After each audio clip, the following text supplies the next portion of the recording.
The cafe was small, warm, and half forgotten by the rush of the city, tucked between a laundromat and a closed bookstore with dusty windows. Morning sunlight filtered through the glass, catching steam as it rose from cups and curling it into soft ghosts above the tables.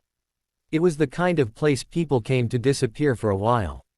She stood at the counter in a simple gray coat, her hair loosely tied, eyes tired in a way that had nothing to do with sleep. When the barista announced the total, she smiled politely and tapped her card against the machine. A soft beep followed, then another. "I'm sorry," the barista said gently, turning the screen. "It says declined." For a brief moment, the woman froze. Not because she didn't have money, but because she hadn't expected this. She reached into her bag, pulled out another card, and tried again. Same result. A few people behind her shifted impatiently. Heat crept into her cheeks, an unfamiliar sensation. She wasn't used to standing on this side of embarrassment. She murmured an apology and glanced at her phone, frowning as she checked notifications. The banking app was down. Maintenance alert. All digital access temporarily unavailable. "I can step aside," she said quietly, already moving to do so. Before she could, a voice behind her spoke up. "It's okay. I've got it." She turned. The man was holding out his phone, already scanning to pay.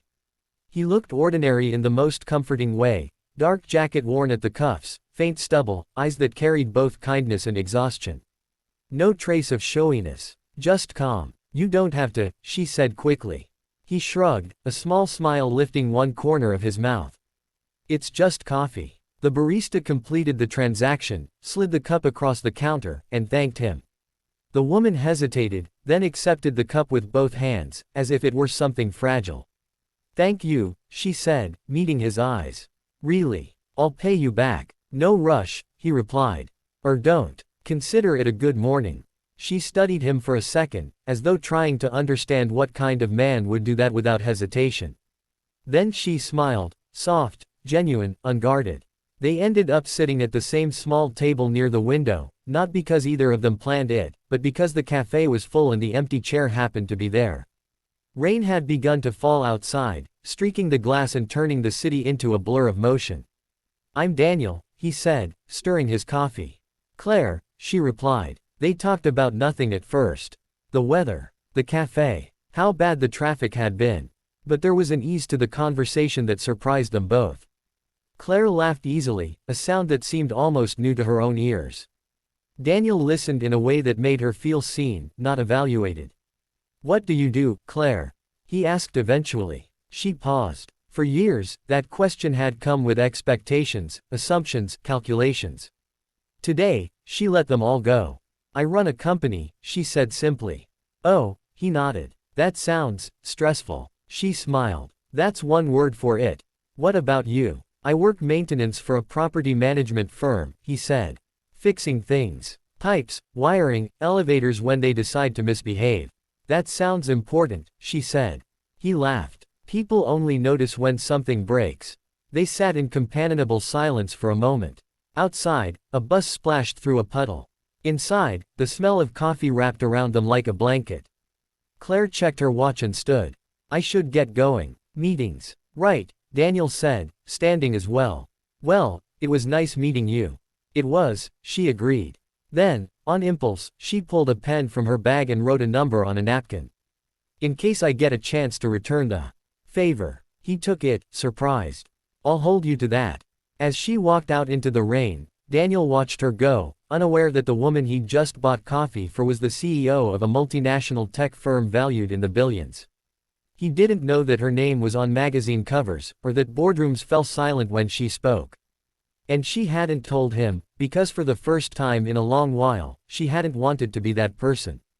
The rest of Claire's day unfolded in glass-walled conference rooms and sharp decisions. Executives argued. Numbers flashed across screens. She led with clarity and authority, but her mind kept drifting back to a small cafe and a man who'd paid for her coffee without a second thought. By evening, when the city lights flickered on, she made a decision she rarely made. She texted him. Daniel stared at his phone when it buzzed, surprised to see her name. He'd half expected the napkin to remain just that, a pleasant memory.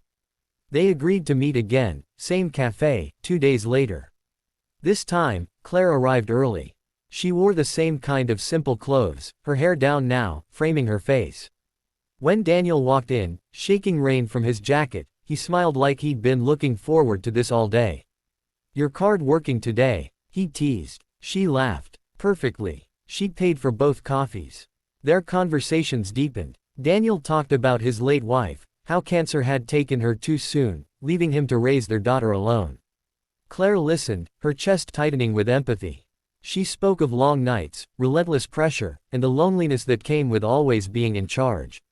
"You don't seem lonely," he said softly. She looked at him, surprised. "That might be because I'm not right now."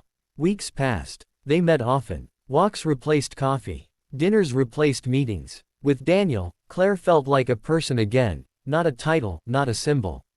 She laughed more, slept better, thought clearer. Still, she hadn't told him the truth. The moment came unexpectedly. Daniel's company landed a maintenance contract for one of Claire's office buildings. When he walked into the sleek lobby and saw her portrait displayed on a massive digital screen, CEO, visionary, industry leader, his heart stopped. The woman from the cafe. The woman he'd bought coffee for. He found her later that day in her office, standing by the window, city sprawling beneath her. "You could have told me," he said quietly. She turned, guilt flickering across her face. "I wanted to. I just didn't want that to be the first thing you saw." He exhaled, running a hand through his hair. "I don't know what to think.